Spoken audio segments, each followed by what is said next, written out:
కొత్త బిజినెస్ కోసం ఆలోచిస్తున్నారా? ఈజ్ ఆన్ డిస్ట్రిబ్యూషన్ కోసం కాల్ చేయండి 9154729854. సక్సెస్ Of అనిపించింది. course, of course. ఆ సినిమాలో మీకు బాగా నచ్చింది ఏంటి అసలు? మిరాయిలో మనోజ్ క్యారెక్టరైజేషన్లో అంటే చాలా సెటిల్డ్ పర్ఫార్మెన్స్. అవును, నేను అదే అన్నాను, మనోజ్ నీ మెచ్యూరిటీ తెలుస్తుంది. నువ్వు రాత్రం పగళ్ళు చూసే షోలు, టీవీలు, సినిమాలు, what you observe and what you learn is coming through, because ఈ సచ్ తుంటరి ఫెలో ఆల్ ద టైమ్. ఎప్పుడు జోవియల్గా హై ఎనర్జీతో ఉండే వ్యక్తికి స్క్రీన్ మీద కూడా ఆ ఎనర్జీ తోటి రావాలి అనుకుంటారు, బట్ ఆ ఎనర్జీ కూడా ఆ సటిల్ యాక్టింగ్లో భలే చూపించాడు. ఐ థింక్ నాకు మనోజ్ని పక్కన పెట్టండి, తేజాని పక్కన పెట్టండి, శ్రీయాన్ అందరినీ పక్కన ఒక దగ్గర పెడితే డైరెక్టర్ గారికి చేతులెత్తి నమస్కరించాలి నిజంగా.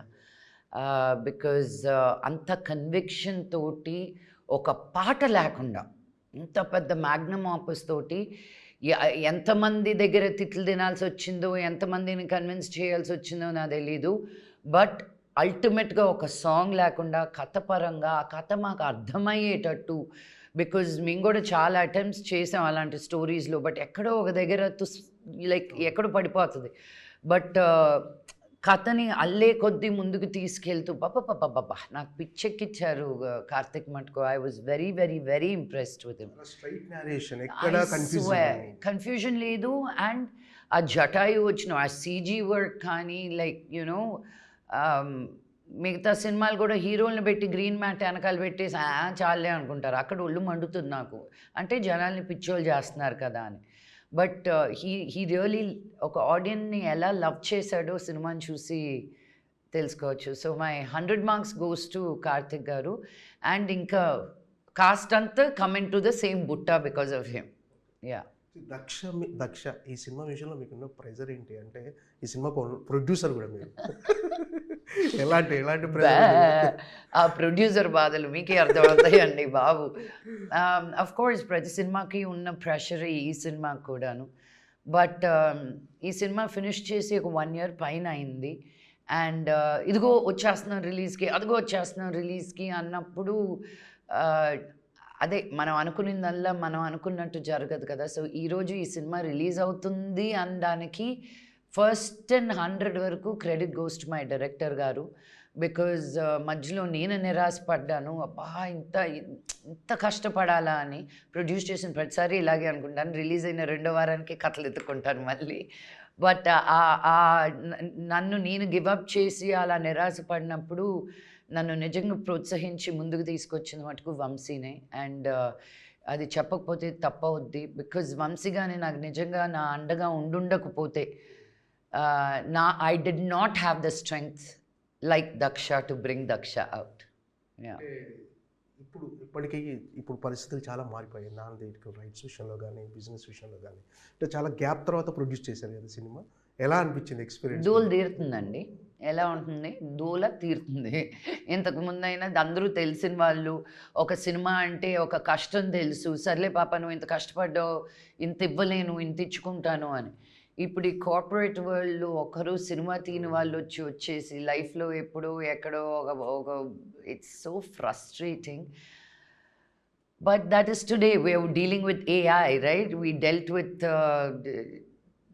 telephones, landline నుంచి cell phone, pager to cell phone to computers and laptops and iPads. I guess you just have to keep up with what the world లోకం ఎలా ఉందో అలా మారుతూ ముందుకెళ్ళాలి తప్ప ఇంకా కంప్లైంట్ చేస్తుంటే అక్కడే ఆగిపోతాం. ఇంకా అంటే ఒక సినిమా బ్యాక్గ్రౌండ్ ఉండి, ఒక పెద్ద నేపథ్యం ఉండి, అన్నీ కంట్రోల్ చేయగల కెపాసిటీ ఉండి కూడా మీకే ఇలా అనిపిస్తే కొత్త వాళ్ళ పరిస్థితి ఏంటి? కొత్త నిర్మాతల పరిస్థితి? కొత్త వాళ్ళకి ఈజీగా ఉంటుందండి.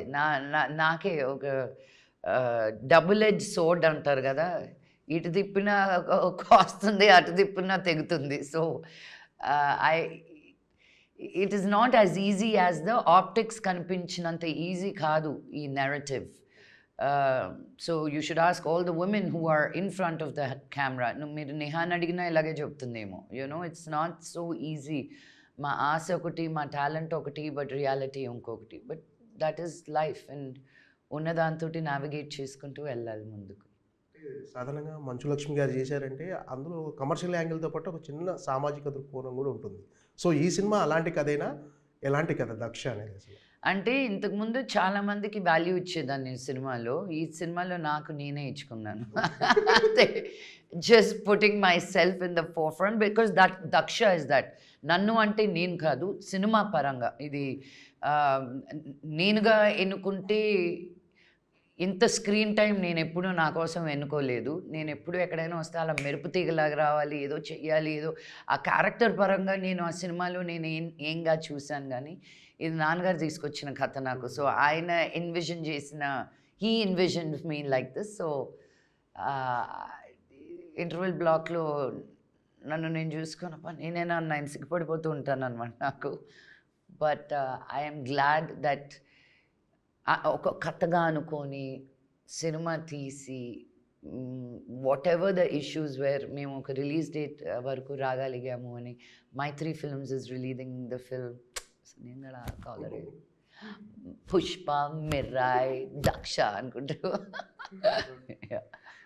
ఏంటంటే ఈ కథలో మెయిన్ ఎసెట్ ఏంటి అసలు? ఈ కథను మీరు చెప్పాలనుకుంటానికి కారణం ఏంటి అసలు? అండి there is a lot that's happening an our world right now in terms of ఇప్పుడు మనం ఎవరింటికి వెళ్ళినా కోవిడ్ వ్యాక్సినేషన్